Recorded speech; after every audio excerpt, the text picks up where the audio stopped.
Shalom Bapak Ibu, kabar luar biasa, kabar yang dahsyat, kabar yang spektakuler kita semua punya. Amin. Ya.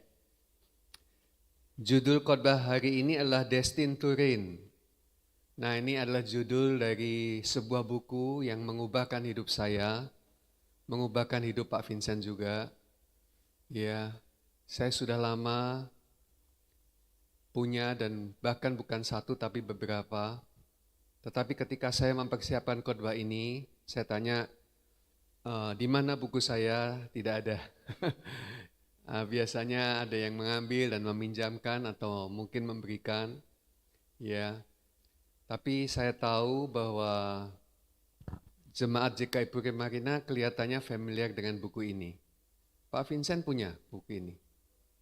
Di sini ada. Oh, boleh tahu? Kalau tak ada boleh pinjam. Minta tolong.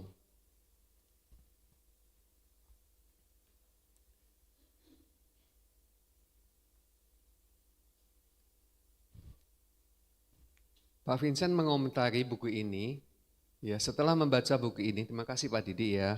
Nah, ini bukunya. Siapa yang belum pernah baca buku ini, boleh angkat tangan? Oh ya Pak, belilah.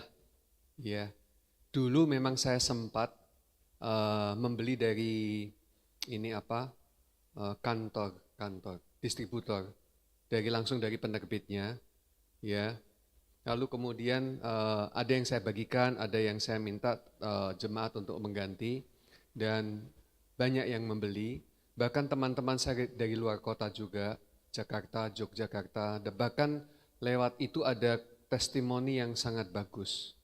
Saya pernah cerita nih, ada seorang teman di Jogja membeli buku ini dari saya, dan saya paketkan, ya, tapi dia nggak pernah terima, ya, sampai dia kemudian mengetahui bahwa itu buku paket itu, ya, itu diambil oleh orang lain, ya, di tempat paket itu. Bukan diambil orang lain ya, sebetulnya ya memang kalau alamatnya jelas, namanya jelas, bentuknya jelas, harusnya nggak diambil ya. Tapi itu diambil, mungkin ke bawah atau bagaimana, lalu kemudian nggak dikembaliin, malah dibaca sama orang yang mengambil paket itu. Dan sesungguhnya yang mengambil paket itu pakai celana panjang, pakai kopiah gitu kan. Nah, satu hari ini ibunya berharap bukunya kembali. Nah, satu hari betul-betul dikembalikan. Dan kemudian tidak tahu bagaimana ceritanya pemiliknya, ibu itu yang harusnya menerima paket ini, dan bapak itu bisa ketemu. Ibunya marah-marah sebetulnya. Bapak ini bagaimana? Ini kan bukan untuk bapak, ini untuk saya. Tapi kenapa bapak mengambil? Ya, dan bahkan bapak untuk kurun waktu tertentu tidak mengembalikan. Nah, bapaknya minta maaf, kemudian bapaknya cerita, saya nggak tahu kenapa saya mengambil paket ini dan kemudian pengen tahu, kemudian membuka dan membacanya. Lalu dia berkata, oleh buku ini dia mengenal Yesus Kristus. Ya, itu luar biasa. Saya terharu, ya. Terus kemudian begini, Ibu maaf, saya mengembalikan buku ini dan saya sudah fotokopi. Jadi ini agama sepupu kita bahkan memfotokopi. Lalu ibu ini bilang, Bapak kalau Bapak itu terus terang, Bapak minta 10 pun saya kasih. Nah, itu cerita yang sangat mengharukan. Jadi bukan saja engkau yang ditentukan atau ditakdirkan untuk memerintah, tapi buku ini juga bisa memerintah. Ketika dibaca, orang bisa bertobat. Begitu. Dan kemudian saya mendengar bahwa bapak ini sekeluarga akhirnya dibaptis. Ya, luar biasa. Dibaptis dan tetapi dia nggak bisa tinggal di desa itu lagi. ya, kalau nggak salah Kulon Progo sana, area sana. Sehingga satu keluarga pindah tempat dengan identitas baru karena tahu bahwa itu akan menimbulkan kegemparan. Nah, saya nggak tahu ya, karena ini direkam, kalau ini konsumsi jemaat saja, ini nggak masalah ya.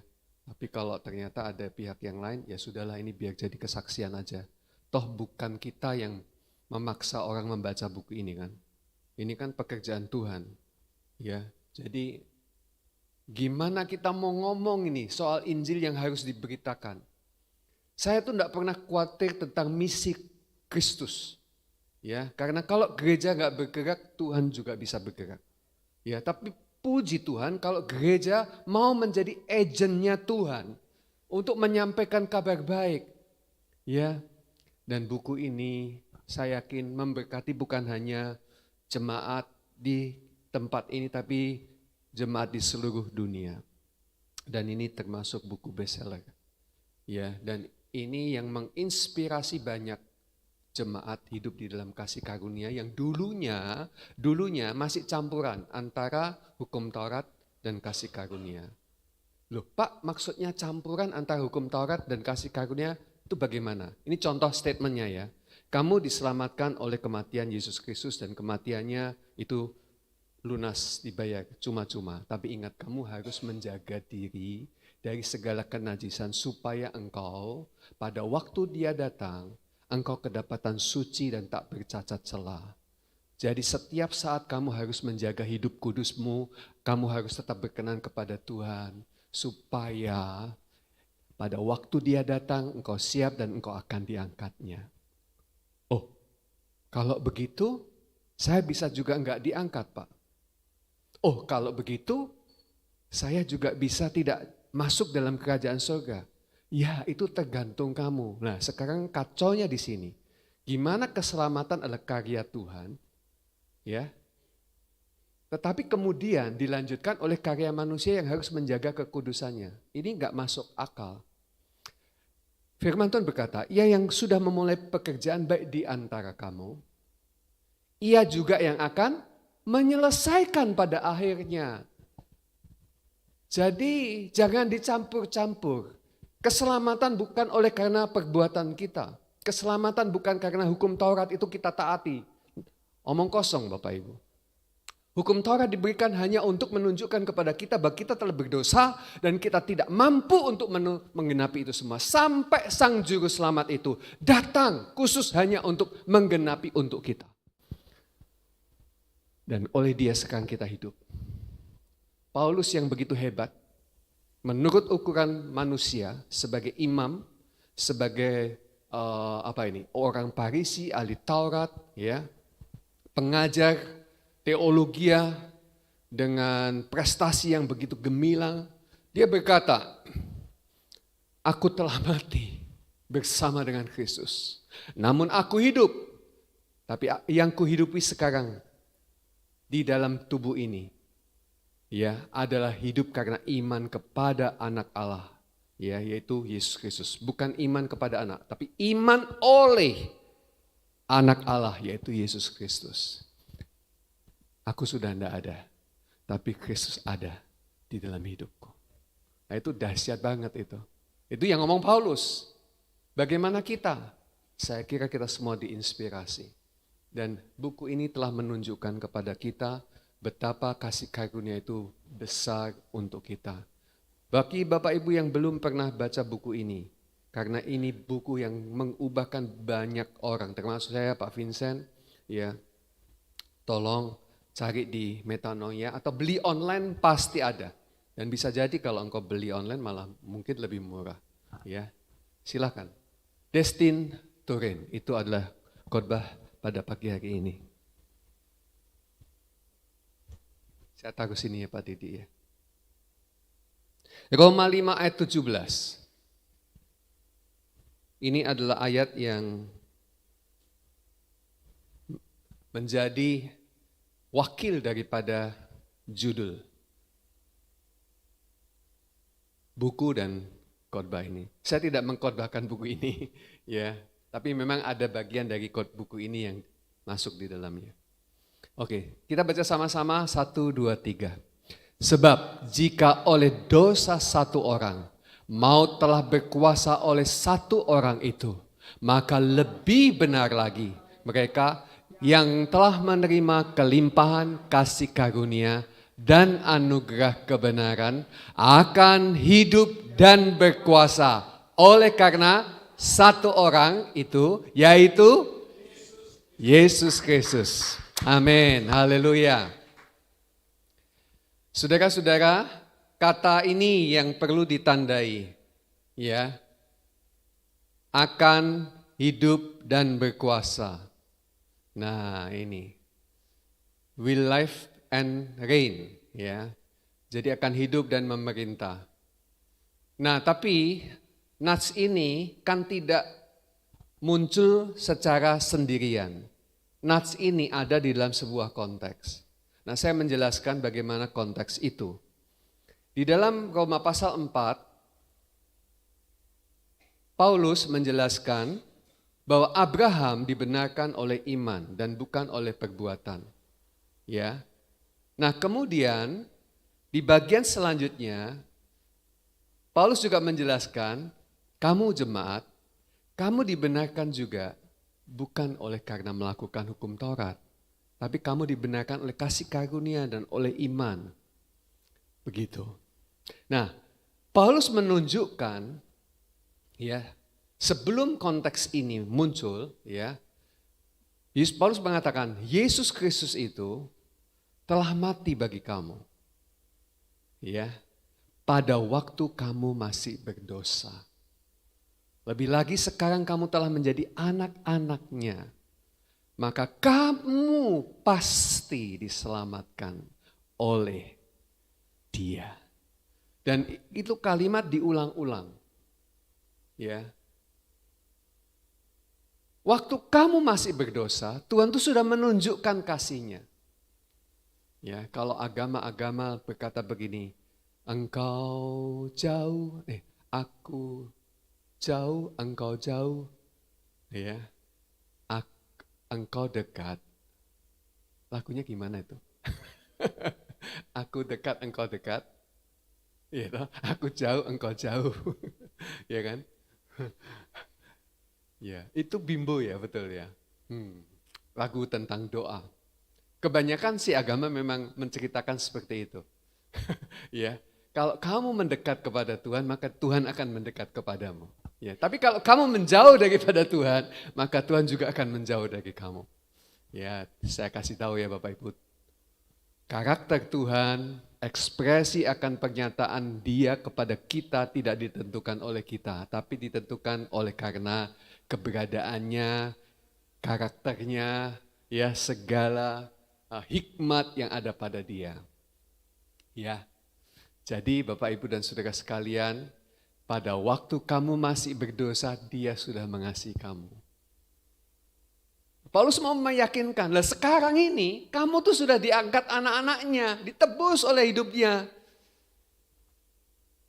Jadi kalau sebelum kamu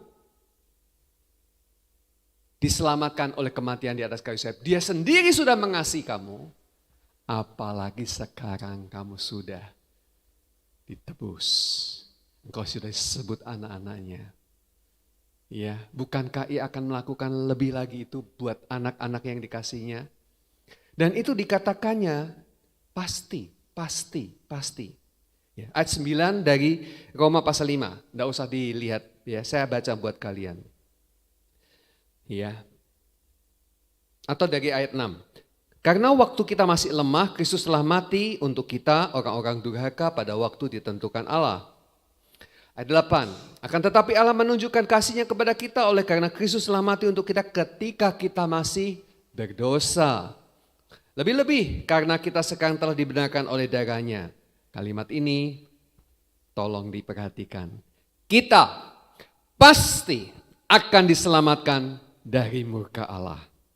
Ayat 10, sebab jikalau kita ketika masih seteru diperdamaikan Allah oleh kematian anaknya, lebih-lebih kita yang sekarang telah diperdamaikan. Perhatikan, saya enggak menambah dan mengurangi. Pasti ya, akan diselamatkan oleh hidupnya. Pasti, pasti, pasti. Katakan pasti. Sekali lagi. Amin, pasti. Tidak ada keraguan. Dan kemudian Paulus menjelaskan, untuk meyakinkan kepada jemaat, bagaimana kepastian itu memiliki kekuatan kuasa untuk bergerak dalam hidup kita. Mulai dari ayat yang ke-12. Sebab itu, sama seperti dosa telah masuk ke dalam dunia oleh satu orang, dan oleh dosa itu juga maut. Demikianlah maut itu telah menjalar kepada semua orang, karena semua orang telah berbuat dosa. Kita tuh banyak percaya soal ini.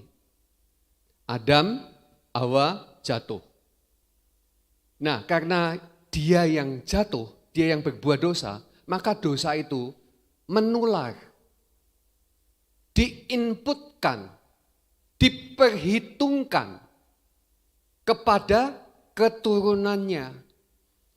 Siapa yang lahir dari Adam, semua dilahirkan dalam dosa. Itu sebabnya Roma 3:23, ya, semua orang, tidak ada terkecuali, semua orang telah berbuat dosa dan telah kehilangan kemuliaan Allah. Apakah ada orang yang berkata manusia dilahirkan dari kesuciannya? Tidak. Ya, andai kata ada, pastikan, cek lagi. Ya, andai kata dia dididik di dalam keluarga yang baik, anak yang dilahirkan dalam dosa itu, dia akan diberi pakaian yang baik. Tetapi tidak mengubahkan karakternya di dalam hati sebagai seorang berdosa. Tapi kalau dia, orang berdosa itu, bayi yang dilahirkan itu, di lingkungan yang jahat, itu akan menyuburkan saja karakter dosa itu, sehingga ekspresinya jauh lebih terus terang. Jauh lebih apa adanya. Ya, kalau dia dilahirkan di lingkungan pelacuran misalnya, di lingkungan para penjahat dan bajingan misalnya, anak itu akan mengekspresikan dengan gampang. Karena apa? Antara yang di dalam dan lingkungan mendukung. Nah, orang-orang yang beragama dilahirkan dari kepercayaan oleh orang tuanya akan dididik agama, dididik mengenai hal-hal yang rohani. Tetapi jika tanpa pengenalan akan kebenaran, kasih karunia, akan keselamatan oleh Yesus Kristus, saya memberitahu bahwa kebanyakan mereka kemudian akan menjadi orang-orang yang tumbuh dengan cara yang munafik. Ya, sama-sama berdosa, hanya ditampilkan dalam kesalehan. Yang satu ditampilkan dalam keadaan tanpa kemunafikan. Ya, dan kamu tahu, Yesus mengecam Farisi ahli Taurat karena apa? Karena dianggap bahwa penampilannya luar, baik, tetapi di dalamnya penuh tulang belulang. Nah, saya kemarin pernah menyampaikan, ya, sebetulnya baik yang mana sih? Kita dosa, ngakui dosa, aktivitas dosa, dan kita bilang, ya memang aku isane kayak gini. Ya, dibandingkan dengan orang yang mengakui bahwa dia menganggap diri benar, menganggap diri baik, melakukan segala hukum Allah, tetapi sebaliknya di dalam hatinya jauh daripada Tuhan. Dan saya berkata, Yesus bersikap keras terhadap orang-orang seperti Farisi ahli Taurat, tetapi dia bersikap lemah lembut terhadap orang-orang berdosa. Ya, pada kenyataannya kita semua berdosa, begitu kan? Nah, saudara-saudara, lebih baik kita menyadari bahwa apa adanya demikian kita. Begitu ya. Tapi lihat Paulus menjelaskan. Dosa menjalar lewat satu orang. Dan itu tidak bisa kita bantah. Betul Bapak Ibu, tidak bisa kita bantah. Ya. Sebab sebelum hukum Taurat ada, telah ada dosa di dunia. Betul. Tetapi dosa itu tidak diperhitungkan kalau tidak ada hukum Taurat. Ya, dosa tetap dosa, tapi karena tidak ada hukum Taurat, ya tidak ada dosa. Dosa menjadi nyata, semakin melimpah ketika hukum Taurat diberikan. Nah, Sungguh pun demikian, maut telah berkuasa dari zaman Adam sampai kepada zaman Musa juga atas mereka yang tidak berbuat dosa dengan cara yang sama seperti yang telah dibuat oleh Adam. Ini maksudnya pengertiannya begini. Keturunan Adam tidak pernah melakukan kesalahan yang dilakukan Adam. Ya. Tetapi menikmati akibatnya. Ya. Adam berdosa, kita ikut berdosa. Nah, cara yang sama seperti yang telah dibuat oleh Adam, ya, yang adalah gambaran dia yang akan datang. Jadi Adam yang pertama itu, yang satu itu, ternyata adalah gambaran dia. Siapakah dia? Yesus. Ya, karena Adam pertama diciptakan tanpa cacat, tanpa dosa. Dan Adam yang kedua yaitu Yesus Kristus juga begitu. Ya. Dia bedanya hanya tidak bisa berdosa. Adam bisa berdosa. Tapi awalnya keduanya tanpa dosa. Ya. Selanjutnya. Tetapi karunia Allah tidaklah sama dengan pelanggaran Adam. Nah, ini mulai diperbandingkan. Ya. Kalau ada jemaat yang ragu-ragu tentang kepastian, kekuatan kasih karunia, Paulus kemudian menjelaskan. Ya, sebab jika karena pelanggaran satu orang semua orang telah jatuh di dalam kuasa maut, jauh lebih besar lagi kasih karunia dan karunia-Nya yang dilimpahkannya atas semua orang karena satu orang yaitu Yesus Kristus. Ya, ini kita baca sama-sama ya, kita ulang ya. 1, 2, 3.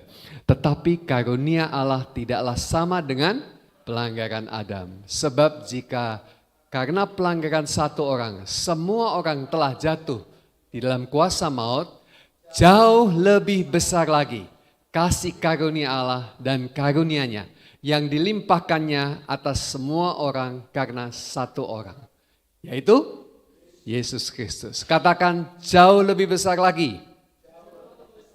Katakan Yesus Kristus. Amin. Bapak, Ibu dan saudara sekalian, Paulus berkata, kalau kamu percaya akan dosa Adam yang kemudian menurun kepada mereka yang lahir kemudian yang tidak melakukan dosa seperti yang dilakukan oleh Adam. Ya. Maka kamu mesti tahu ini. Jauh lebih besar lagi, jauh lebih hebat lagi, jauh lebih benar lagi akan kasih karunia Allah yang dilimpahkan kepada semua orang oleh karena satu orang, yaitu Yesus Kristus. Ini mendorong sekali lagi kepada supaya jemaat tahu sebuah kepastian yang diberikan oleh Tuhan tentang keselamatan akan hidup ya yang hari ini kita jalani. Supaya jangan ada orang ragu. Kok aku lemah ya? Kok aku gagal ya? Kok aku seperti ini ya? Kenapa ya? Terus menerus tenggelam di dalam keterpurukan, tenggelam di dalam persoalan, tenggelam di dalam situasi-situasi yang berat. Saya berdoa oleh karena apa yang difirmankan Tuhan pagi hari ini akan membuat engkau kuat, teguh, ya, tidak tergoncangkan dan menjalani hidup dengan hati yang penuh dengan sukacita, semangat, optimisme, kepastian akan segala kelimpahan kebaikan Tuhan. Ya, saudara-saudara. Lanjut. Jadi kalau karunia Allah harus diperbandingkan dengan pelanggaran Adam. Pelanggaran Adam sudah nyata, efeknya kepada kita, tidak bisa kita bantah. Firman Tuhan berkata, kasih karunia Allah tidaklah sama. Ya. Karunia Allah tidaklah sama dengan pelanggaran Adam. Sama dengan coret. Ya. Jadi kalau enggak sama, ya, Bisa lebih besar, bisa lebih kecil. Efeknya, pengaruhnya. Tapi Paulus berkata, ya, tidak dapat diperbandingkan, ya, tidak dapat disamakan, ya, karena apa? Kasih karunia Allah lebih besar, lebih dahsyat, efeknya, kekuatannya, kuasanya kepada kita. Sebab apa? Pelanggaran Adam dan dosa membawa kita kepada penghukuman. Tetapi kasih karunia Allah membawa kita kepada pembenaran. Ya. Ayat yang ke-16. Dan kasih karunia tidak berimbangan dengan dosa satu orang. Sekali lagi, ya, ini. Kasih karunia Allah tidak bisa sejajarkan, diimbangkan dengan dosa satu orang. Sebab penghakiman atas satu pelanggaran itu telah mengakibatkan penghukuman. Tetapi penganugeraan karunia atas banyak pelanggaran itu mengakibatkan pembenaran. Saudara, lihat ya. Pembenaran adalah hasil pekerjaan kasih karunia. Sementara hasil pekerjaan pelanggaran Adam membawa kepada penghukuman. Kalau ini kita mengakui memiliki efek yang begitu dahsyat di dalam kehidupan manusia, sehingga Alkitab benar mengatakan bahwa tidak ada seorang pun baik sejak pada mulanya. Ya, mula sejak kejatuhan. Ya, sampai akhirnya Tuhan bilang menyesal menciptakan manusia. Mungkinkah Tuhan yang sempurna melakukan sesuatu dan kemudian dia menyesal? Ya, ini kan hanya sebuah personifikasi yang menempatkan bagaimana hati jika dia ditempatkan pada pikiran dan hati manusia. Ya, saudara-saudara, kalau ini memiliki kekuatan yang begitu luar biasa dahsyat, maka lebih besar lagi, maka lebih benar lagi efek dari pembenaran. Efek daripada kasih karunia yang menghasilkan pembenaran. Makanya ada statement, kebenaran tidak mungkin kalah atau dikalahkan oleh kejahatan.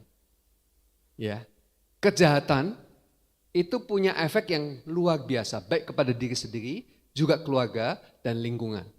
Jika satu orang berbuat jahat, saudara, ya, berbuat salah, efeknya kepada keluarga, efek sosial, efek hukuman, efek daripada apa saja ya Bapak Ibu, dan juga lingkungannya.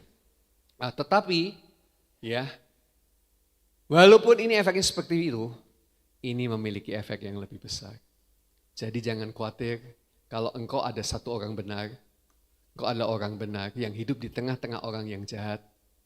Percayalah, kamu tidak mungkin dikalahkan oleh kejahatan.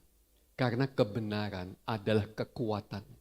Dan kebenaran itu adalah kasih karunia pribadi Yesus Kristus. Dia yang benar, ya, dan menanggung segala ketidakbenaran kita supaya di dalam Dia kita dibenarkan. Ya. Nah, pekerjaan yang Yesus lakukan ini, ya, inilah yang berdampak kepada kehidupan kita hari-hari ini. Dan sekali lagi ini ayat yang ke-17, seperti pengulangan ayat yang ke-15 tadi. Baca lagi ya, pengulangan itu penting ya, sampai nempel, sampai nyentel, sampai mengkristal, sampai mengkelotok di dalam pikiran kita. 1, 2, 3. Sebab jika oleh dosa satu orang, maut telah menguasa oleh satu orang itu, maka lebih benar lagi mereka yang telah menerima kelimpahan kasih karunia dan anugerah kebenaran akan hidup dan berkuasa oleh karena satu orang itu, yaitu Yesus Kristus. Amin. Saudaraku, lebih besar lagi, lebih benar lagi. Jadi kalau ada yang bimbang, ada ragu-ragu oleh karena perkataannya semula. Jadi lebih-lebih karena kita sedang dibenarkan olehnya, kita pasti akan diselamatkan dari murka Allah. Ya, jika Kita, ketika kita masih satu diperdamaikan dengan Allah oleh kematian anaknya, lebih-lebih lagi kita yang sekarang telah diperdamaikan, pasti akan diselamatkan oleh hidupnya. Masih ada yang ragu-ragu. Tuhan bawa ke sini.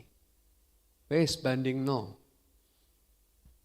Adakah seseorang yang dilahirkan dalam dosa bisa menang atas dosa oleh karena kekuatannya diri sendiri?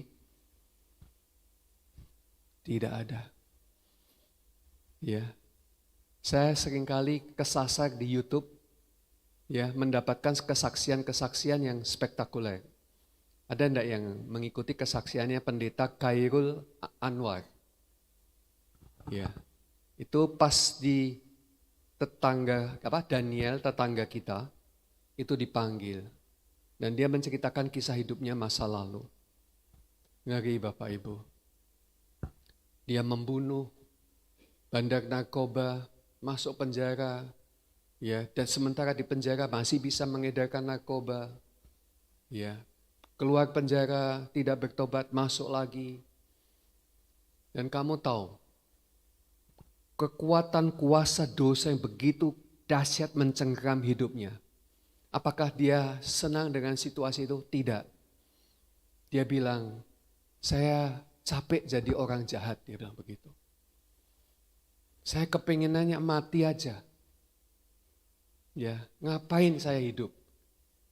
Keinginan untuk jadi baik selalu ada, tetapi tidak ada kekuatan, kuasa untuk bisa jadi baik. Itu sama seperti perkataan Paulus, bukan? Ya, dalam hukum akal budiku, aku tahu yang baik dan aku ingin melakukan yang baik. Tapi di dalam batinku, ada hukum yang lain bekerja untuk melawan hukum akal budiku. Aku tidak berdaya, aku tidak berkuasa. Dan pada bagian puncak statementnya dia berkata, aku itu manusia celaka, dia bilang. Paulus itu, aku itu manusia celaka. Siapa bisa menyelamatkan aku dari hidup yang terkutuk ini? Lah puji Tuhannya, kok dia ketemu Yesus Kristus dalam perjalanan ke Damaskus untuk membunuh orang-orang Kristen. Dan dia tersungkur di situ dan bertanya, siapa engkau Tuhan? Akulah Yesus Kristus yang engkau aniaya itu. Dan Paulus disitulah menemukan awalnya pekerjaan kasih karunia. Saudara-saudara, kita tahu. Kemudian dia mencatatkan itu semua, ya. Di dalam kitab Roma juga kok dia mengatakan, aku ini manusia celaka, ya. Siapakah melepaskan aku dari maut ini? Nah, kemudian dia melanjutkan, tetapi syukur kepada Allah. Kalimatnya singkat saja, oleh Yesus Kristus. Titik. Kayak gitu Bapak Ibu. Tetapi syukur kepada Allah oleh Yesus Kristus. Titik. Jadi Pak Khairul Anwar itu, kalau nanti sempat lihat YouTube-nya itu, seperti itu. Tapi akhirnya menemukan perjumpaan dengan Yesus. Diselamatkan. Dan itu karena satu orang ini Bapak Ibu. Yaitu dia, Yesus Kristus yang menyelamatkan. Dan sanggup mengubahkan hidup kita. Nah sekarang mau masuk dalam pertanyaan ini. Nah sekarang kalau kamu tahu kuasa dosa bekerja mencengkeram manusia seperti itu. Bahkan maunya sampai mati, sampai binasa.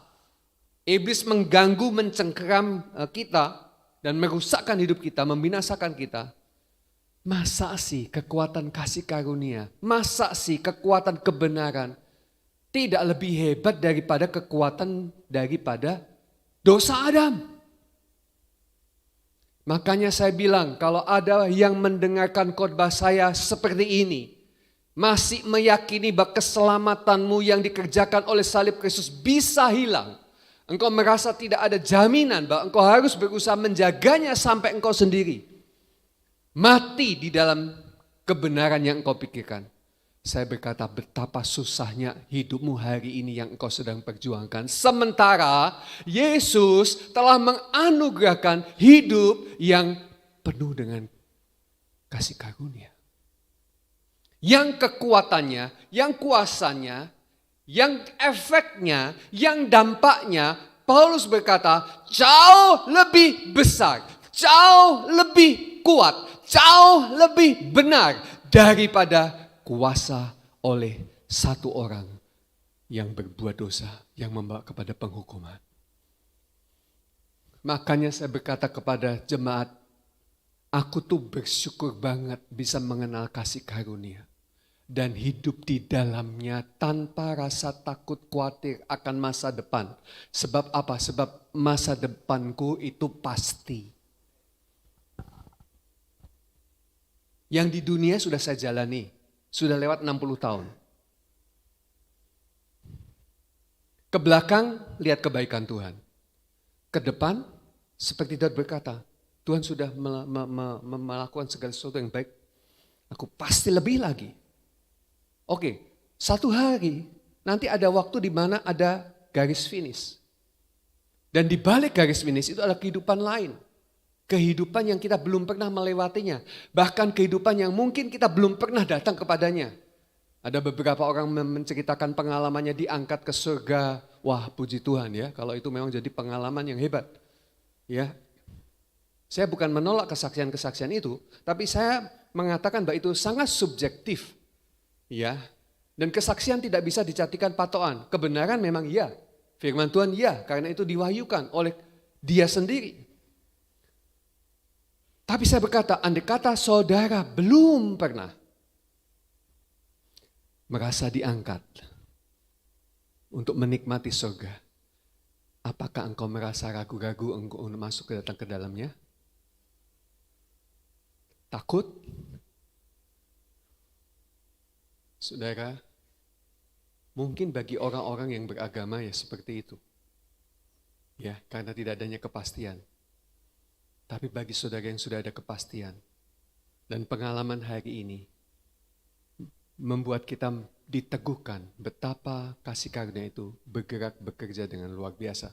Sehingga meskipun saya belum pernah melihat, saya akan datang di suatu tempat yang jauh lebih hebat dari yang pernah saya bayangkan, yaitu surga yang mulia, ya. Dan Dia menjamin kepada kita semua. Amin, Bapak Ibu Saudara sekalian. Oke. Jadi sama seperti oleh ketidaktaatan satu orang, semua orang telah menjadi orang berdosa. Isi satu perikop ini terus memperbandingkan terus ya. Demikian pula oleh ketaatan satu orang, semua orang menjadi orang benar. Dan Anda orang benar. Ya, kita semua orang benar ya.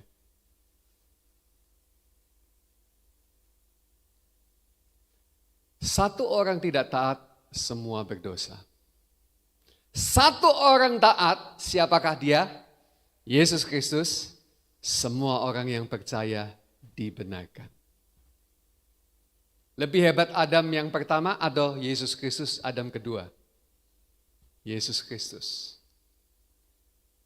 Jadi percayalah, ya, kebenaran yang dijaminkan atas hidupmu. Bukan karena engkau melakukan kebenaran, tapi karena Dia telah membenarkan hidupmu. Hidupku, hidup kita semua. Tetapi hukum Taurat ditambahkan supaya pelanggaran menjadi semakin banyak. Di mana dosa bertambah banyak, di sana kasih karunia menjadi berlimpah-limpah. Bukan berarti kita bikin dosa sebanyak-banyaknya dulu baru merasakan kasih karunia berlimpah-limpah. Sebetulnya siapa yang merasakan bahwa dia seorang berdosa, semakin dia merasakan dia seorang berdosa, semakin menikmati kasih karunia berlimpah-limpah. Dulu di hadapan Yesus, orang menilai, ini ada pemungut cukai, ada pelacur, kemudian ada orang Farisi dan ahli Taurat. Ya kan? Terus itu wanitanya mengurapi Yesus dengan minyak wangi, kakinya, mengusap dengan air mata dan rambutnya. Ya, lalu mereka bilang begini, andai kata dia tahu, gitu kan? Siapa yang mengurapi itu? Pasti harusnya dia tidak perlu untuk menerima Ya, tapi kemudian Yesus tahu apa yang menjadi pikiran dan hati mereka, lalu Yesus memberi perumpamaan. Ya, ada Simon, ya, ada orang yang berhutang sekian, ada yang berhutang sekian. Lalu dua-duanya dibebaskan, yang satu besar, yang satu kecil. Ketika dua-duanya dibebaskan, siapa yang lebih berterima kasih? Lalu Simon menjawab, aku kira, ya, karena dia nggak yakin, aku kira yang hutangnya banyak, dia akan lebih berterima kasih. Lalu Yesus berkata, perempuan ini telah merasakan hal yang sama seperti yang kau pikirkan. Tetapi engkau tidak membasuh kakiku, apalagi mencium kakiku. Dan bisa jadi bahwa orang ini merasa berdosa, yang lain kurang berdosa. Siapakah yang menerima kasih karunia yang berlimpah-limpah? Perempuan ini. Tetapi seorang seperti Paulus kemudian bertobat dan menerima kasih karunia Allah. Komentarnya apa? Dibandingkan dengan orang berdosa seperti ini. Paulus berkata, aku lebih berdosa. Aku biang keroknya. Aku adalah lebih lagi. Nah, sekarang ini terserah kita. Saya tahu ada banyak orang yang kurang melayani, ya, kurang bisa memberi, kurang bisa mengekspresikan, ya. Efeknya dari mana ya Pak Yakob bisa seperti itu? Ada orang yang bisa melayani mati-matian, ya, memberi mati-matian, ya nggak perlu mati-matian sebetulnya. Tetapi sebetulnya semakin melimpah kita dengan kasih karunia, semakin kita dengan mudah untuk melakukannya, ya. Sebab bukan karena kita, tapi karena kasih karunia yang bekerja di dalam kita. Bapak, Ibu, dan saudara sekalian, saya menyadari semakin saya menikmati akan kasih karunia yang berlimpah-limpah, di saat yang sama, waktu itu saya merasa, saya ini siapa? Saya ini kok sepertinya betul-betul gak ada apa-apanya. Ya bukan sepertinya, tapi memang begitu. Ya Tuhan, Engkau baik, sungguh baik, sangat baik. Anugerah-Mu itu besar buat orang seperti aku. Ya, saudara-saudara. Dan ini kalimat yang terakhir di dalam perikop Roma pasal 5 ini. Supaya sama seperti dosa berkuasa dalam alam maut, demikian kasih karunia akan berkuasa oleh kebenaran untuk hidup yang kekal oleh Yesus Kristus Tuhan kita. Oleh kasih karunia akan berkuasa oleh kebenaran untuk hidup kekal oleh Yesus Kristus. Saudara-saudara, saya berkali-kali mendengar kesaksian, ya. Kalau saudara seringkali mendengar channelnya Joseph Prin, ya, kisah tentang orang-orang yang berdosa yang putus asa, ya, anak muda, ya, free sex, ya, kemudian drugs, obat-obatan, kemudian mabuk, minum. Mereka putus asa dengan keadaan mereka. Ya, saya mendengar kesaksian itu dari Singapura, kadang juga dari Amerika, di dalam channel-channel kesaksiannya. Saudara, mereka sudah pada tahap menyadari bahwa apa yang mereka alami itu, ya, mereka ingin keluar tapi tidak bisa keluar karena merasa terpenjara. Ya, sampai akhirnya mereka percaya menerima kekuatan kasih karunia sehingga akhirnya mereka bisa menang dan tidak kembali kepada dosa. Karena apa? Karena kasih karunia membenarkan dan mensuplai mereka hidup di dalam Yesus Kristus. Dan mereka, ya, seperti Pak Khairul Anwar itu, dia cerita, ya, dia perokok juga. Dia bilang, tiba-tiba rokok jadi tidak enak, ya. Tiba-tiba sama wanita jadi nggak kepingin, gitu. Ya, dari mana kekuatan itu? Dia bilang, Tuhan mengerjakan di dalam diri saya. Nah, kalau orang mengalami dunia yang semacam ini, dua dunia yang dulu dan yang sekarang, yang lama dan yang baru, mereka bisa ngomong, ya, kalau dulu kekuatan kuasanya untuk mencengkram dan membinasakan manusia begitu heboh, begitu hebat, sekarang saya lebih-lebih lagi percaya akan kekuatan kuasa Tuhan yang menyelamatkan hidup saya. Ya, dan saya mengatakan kasih karunia tidak berimbangan dengan pelanggaran Adam. Kasih karunia lebih besar daripada pelanggaran Adam. Dan kasih karunia telah bekerja di antara kita sedemikian sehingga engkau, saudaraku jemaat JKI Puri Marina dan jemaat dimanapun engkau berada yang mendengarkan khotbah ini. Engkau yang sudah menerima Yesus Kristus sebagai kasih karunia, engkau akan hidup dan engkau akan memerintah. Engkau akan berkuasa atas segala masalahmu. Sebelumnya atas segala dosamu yang sudah dikalahkan oleh Yesus Kristus di atas kayu salib. Tidak ada tantangan apapun di dalam hidupmu yang akan bisa merusakkan hidupmu lagi. Karena kebenaran. Saya menggunakan istilah yang sebetulnya enggak pas tetapi tak pasno supaya bisa menerima kondisi yang sebenarnya. Kalau dosa bisa memenjarakan orang untuk dibinasakan, hari ini kebenaran memenjarakan engkau. Sedemikian sehingga engkau tidak mungkin direbut oleh kuasa setan, kuasa iblis. Karena Tuhan lebih kuat daripada setan. Amin. Kasih karunia lebih kuat daripada dosa Adam. Dan itu sebabnya saya percaya banget bahwa Dia yang telah memulai pekerjaan baik di antara kamu akan menyelesaikannya sampai kepada akhirnya. Dan pada bagian yang terakhir, saya ingin memberitahukan sebuah ilustrasi gambaran hidup tentang Daud dan Goliat. Ya, sudah dengar ceritanya? Satu kali Israel ditantang oleh Filistin hadap-hadapan. Ya. Dan kemudian muncul seorang yang tingginya 3 meter, namanya Goliat. Ya, dan mereka itu berhadap-hadapan, mau bertempur itu untuk waktu 30 hari atau 40 hari lamanya. Jadi mereka tidak langsung serang menyerang itu. Mereka tuh serang apa itu? Perang urat syaraf dulu. Ya. Tampillah Goliat. Goliat berkata, "Ayo kita tanding. Perang." Ya, kirim utusan dari kamu. Ya. 1 orang. Kalau kamu menang, saya akan jadi hambamu. Bukan saya, tapi ini bangsa Filistin semuanya akan jadi hambamu. Tapi kalau kamu kalah, kamu akan jadi hamba kami.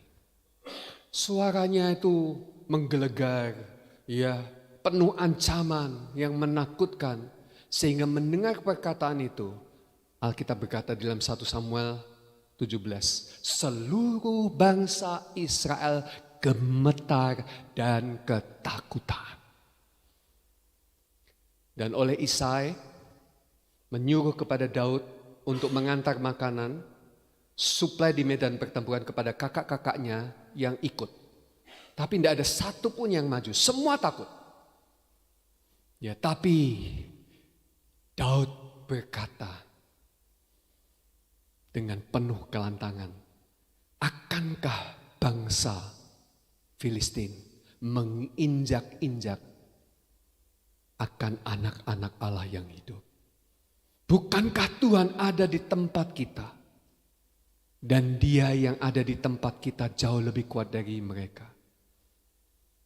Mengapa kita mau dihina-hina? Ya. Daud ngomong seperti itu. Tapi ketika orang mempertanyakan, kamu ngomong apa? Kamu lihat-lihat perang ya? Kamu cuma main-main ke sini? Enggak. Dia mau pulang. Tapi begitu Saul mendengar, dipanggilnya Daud. Di antara semua pasukan Israel, hanya Daud yang berani ngomong seperti itu. Karena keberanian tidak dimulai dari tindakan, dimulai dari keyakinan. Dan keyakinan itu dikatakannya. Dan kemudian Daud berkata, aku telah mengalahkan singa beruang. Tuhan melepaskan aku dari cakar singa dan beruang. Saya percaya, yang ngomong sama Saul, bangsa itu akan ditaklukkan. Kita pasti mengalahkannya. Sama seperti aku mengalahkan singa dan beruang. Lalu dikasih pakaian perang, ya beratnya 50 kilo, gak bisa jalan malah Bapak Ibu Daud ya. Karena masih muda, masih imut-imut gitu kan. Umurnya masih belum 20 tahun juga. Sudah akhirnya tanggalkan. Sudah aku berangkat aja apa adanya. Semua khawatir tentang dia, tapi dia tidak ada takutnya. Maju ke medan perang. Dan waktu dia ke medan perang bawanya tongkat sama ali-ali. Ini sekarang orang bilang ketapel ya. Sama beberapa butir batu, 5 batu. Nah kemudian dia datang berhadapan-hadapan dengan Goliat dan Goliat tertawa. Ya, anjingkah aku sehingga kamu bawa mainan seperti itu gitu. Iya, iya. Sementara Goliat 3 meter tingginya, pakaiannya lengkap, pakai ketopong, pedang, perisai. Wah, mau maju perang dengan cara yang resmi, sementara yang dihadapi anak kecil, ya kan? Enggak pakai perlengkapan senjata, enggak pernah latihan perang, gitu.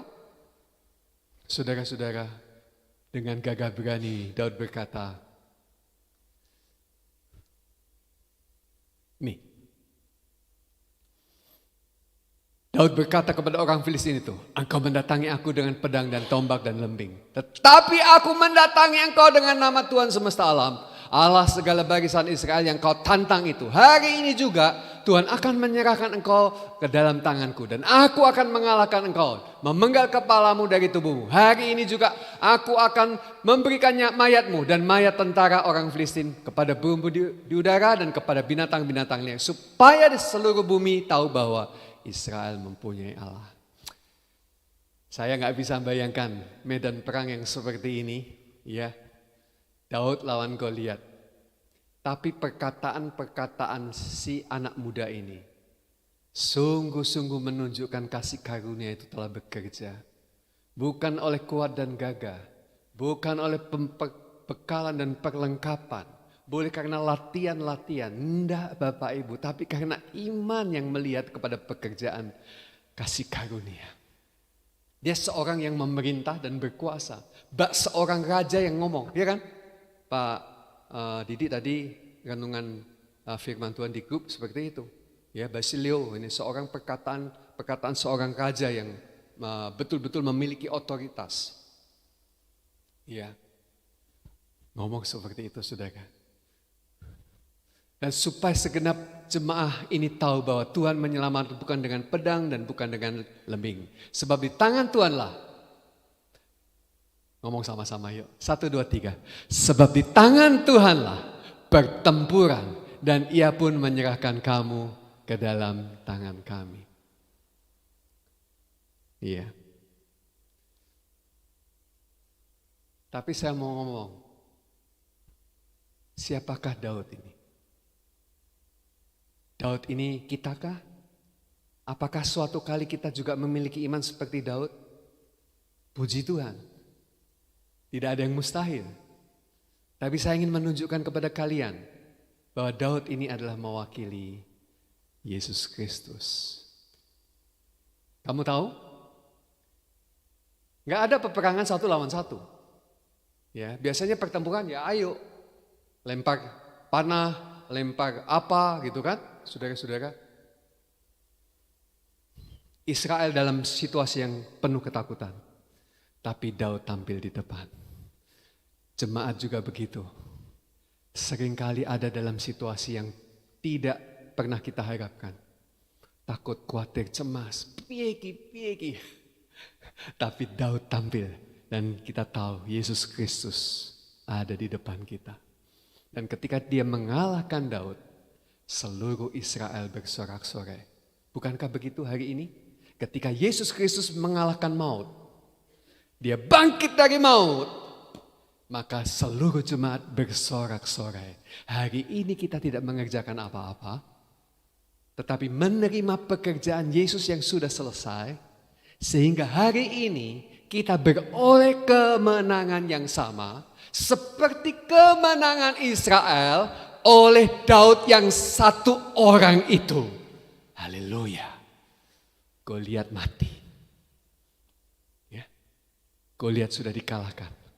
Dan Filistin lari tunggang langgang. Hari ini engkau adalah seorang yang menikmati kemenangannya. Engkau bangkit dan engkau berkuasa. Ya, Kenapa? Karena satu orang itu, Yesus Kristus, sudah mengalahkan maut. Kepala ular sudah diremukkan. Dan hari ini kita menikmati sepenuhnya pekerjaannya yang sudah selesai. Jadi Bapak Ibu dan Saudara sekalian, kita akan akhiri. Apakah engkau hari ini diyakinkan oleh firman Tuhan bahwa engkau pasti diselamatkan. Engkau pasti hidup dan engkau berkuasa. Engkau pasti menikmati segala kekayaan, kemurahan dan kelimpahan di dalam kehidupan oleh Yesus Kristus. Karena satu orang yang sudah menyelesaikan peperangan itu, Yesus Kristus. Mari kita bangkit berdiri. Kita nyanyikan lagu yang diciptakan Bu Elsa. Ya, Bu Elsa bisa ya? Ya, tanyanya kebalik ya. Bukan Bu Elsa. Ya, memerintah dan berkuasa. Itulah hidupku, itulah takdirku. Ya. Istilah takdir, ya, saya yakin bahwa itu adalah ketentuan Allah. Ya. Nah, di dalam kasih karunia, ketentuan Allah untuk kita apa? Memerintah dan berkuasa. Mari kita nyanyikan lagu itu. Ya. Dengan penuh sukacita.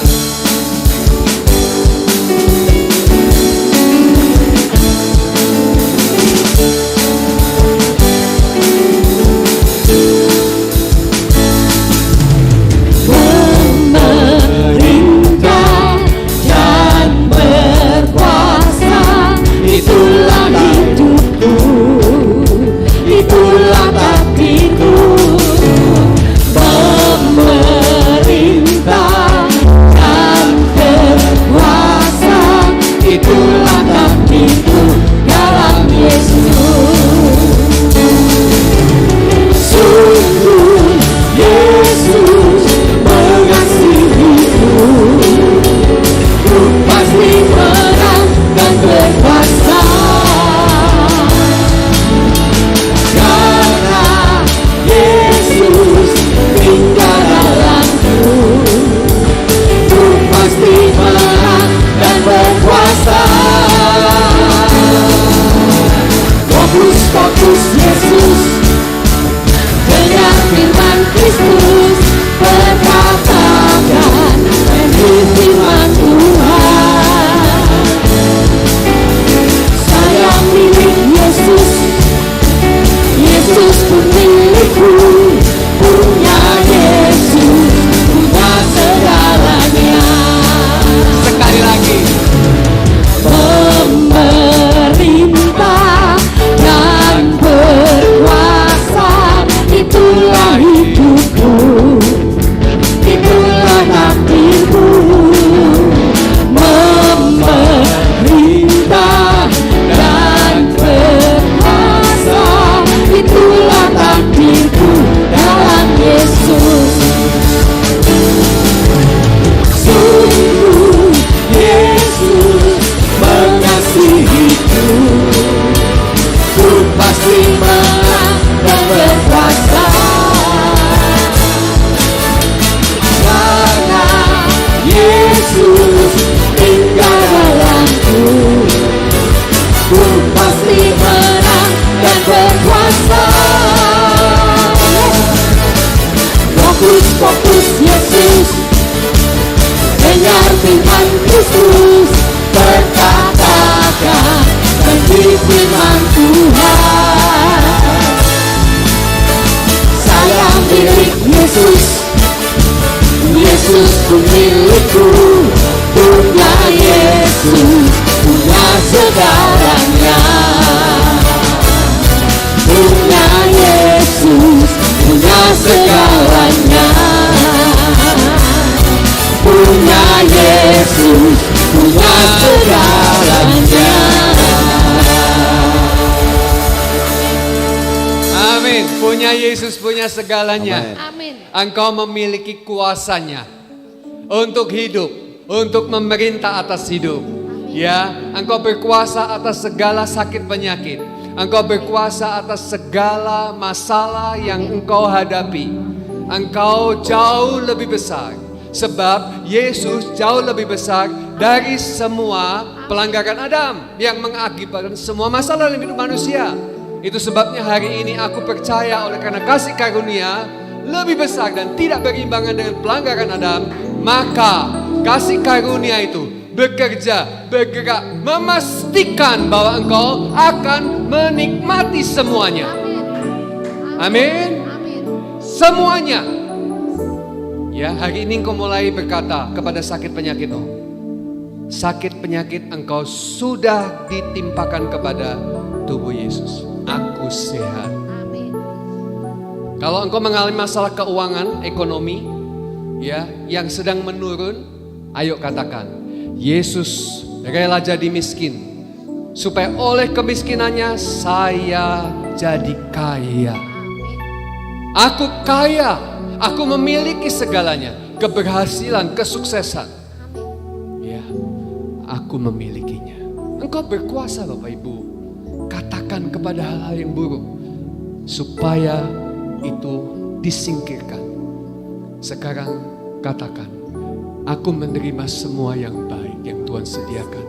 Aku dilimpahi dengan segala kemurahan Tuhan. Kemanapun aku pergi, kemurahan Tuhan selalu mengikuti aku. Aku orang yang diberkati. Aku orang yang berkuasa.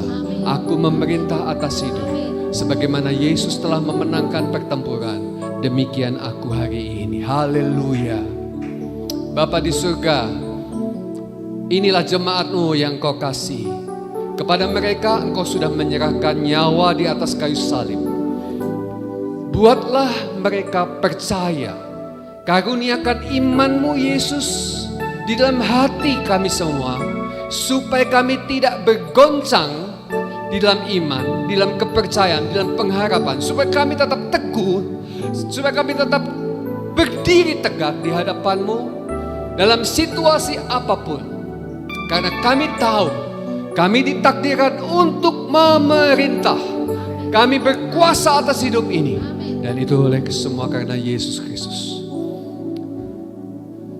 Bahkan jemaat yang paling lemah sekalipun, Engkau semakin peduli mereka. Engkau memegang hidup dan masa depan mereka. Engkau yang menuntun mereka menikmati kebaikan-Mu. Terima kasih Tuhan. Terima kasih. Saya berdoa untuk semua jemaat, bahkan yang tidak datang juga di tempat ini. Tuhan, bangkitkanlah mereka. Mereka tidak akan terpuruk lagi Tuhan. Mereka akan semakin kuat dan bahkan oleh jemaat mereka sanggup menegakkan saudara-saudara yang lain yang sedang dalam keadaan lemah, membangkitkan mereka di dalam percaya mereka akan pekerjaan Tuhan. Terima kasih. Jemaat, sekarang kalau kau pulang, kau melakukan aktivitas hari ini, percayalah berkat Tuhan selalu mengikutimu kemanapun engkau pergi. Angkat tanganmu, pandang Tuhanmu, terimalah berkat-Mu, kasih karunia dan anugerah dari Allah Bapa. Terus menerus ditegakkan dalam hidupmu. Kau tidak akan pernah goncang oleh apapun juga di dalam dunia ini. Kuasa, kasih, kemurahan dari Yesus Kristus mengikuti engkau kemanapun engkau pergi. Kuasa dan urapan Roh Kudus mengalir melimpah, engkau naik dan tidak pernah turun. Engkau diberkati dan terus menerus diberkati. Dan oleh hidupmu, semua orang di sekelilingmu menikmati berkat-berkat Tuhan. Haleluya. Dan semua kita yang menerimanya berkata bersama, amin, amin, amin. Tuhan memberkati. Selamat menikmati hari Minggu ini.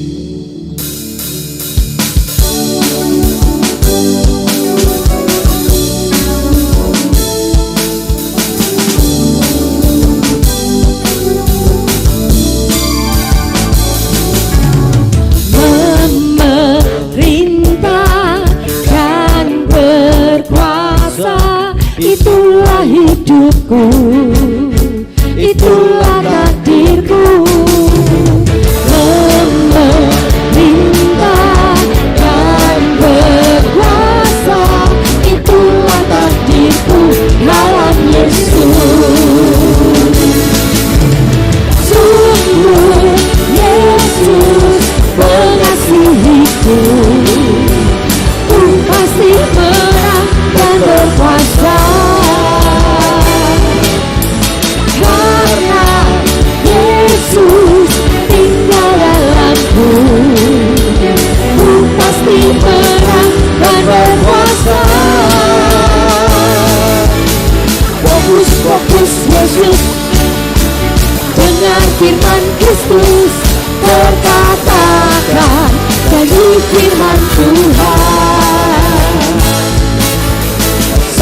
milik Yesus.